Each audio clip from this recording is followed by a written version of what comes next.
Welcome to our video for November. Been thinking about November and what we might talk about, and then wondering, is it called November because there's nothing in it? There is nowhere to go. But actually that's not really true of November. It comes in a season of remembering. We do our remembering at All Souls and All Saints at the end of October. And then, of course, during November, we have remembrance. And remembering is a really significant thing that we do. Remembering, putting things back together. And sometimes it's in the remembering of other people and other situations that actually we put ourselves back together as well.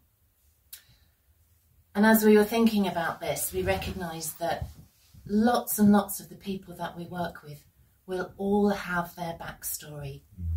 All of them, human beings, will have their need for remembrance, and that listening and listening well is really an important part of our ministry. Yeah, that's so right. And you know, we think a lot about loss, don't we, when we're this time of year, with, as Joe says, with All Souls and with Remembrance Sunday, and being there to just listen to people's stories, to help them remember those things. It might be people that they've lost, it might be situations, it might be whatever.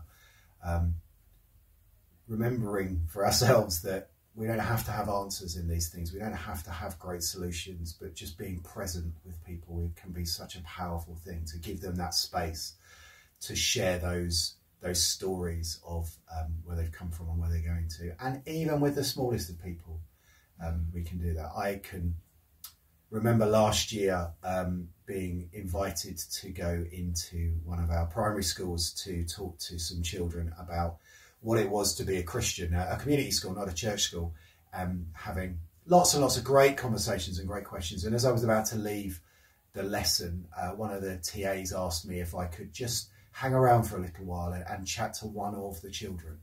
And this little girl, 10 years old in year 6, and this TA, we went out and kind of found a quiet spot in the corridor, and she talked to me about the fact that a few years before she'd lost a little sister, and she had always wondered what had happened to that little sister. Did she go to heaven? And I just gave her that space to talk about her loss, probably in a way that she'd not felt comfortable to do before, but because of who I was and what I was representing, she felt she could ask me some of those questions that were difficult. And I didn't have any easy answers for her. I didn't have any straight answers for her. I was able to talk to her about a few things to do with what happens after death and those things. But you know, this wasn't for her about having a definitive. It was having that space to explore things. And we need to create those spaces. We need to create those things. Yeah. And I think the other thing for me around thinking about loss, and particularly about bereavement, is most of us, if we do these jobs for any period of time, we will come across situations where somebody that we're working with closely will lose somebody. Sometimes it's somebody really close, a family member. Sometimes somebody that we are working with will lose their life. And we have to be there in those situations to help people through that process.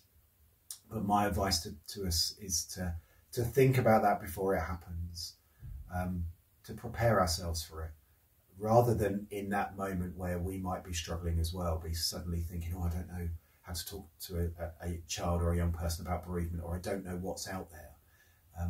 Actually, these are things that we can prepare ourselves for, and we can look at some of the resources that are in this newsletter, or have conversations with others, or read some books, or whatever it might be, to get ourselves ready so that, unfortunately, inevitably, when it does happen, we're a little bit better prepared for it. Yeah, we're looking at doing a series of deep dive sessions in 2025, and definitely one of them will be around children, young people and bereavement. It's also worth looking on the diocesan website and having a look at the education team's policy for schools on children in bereavement, because there's a huge amount of information in there that's been very carefully put together and curated, and includes some prayer stations. Yeah. So that's our very jolly video for November.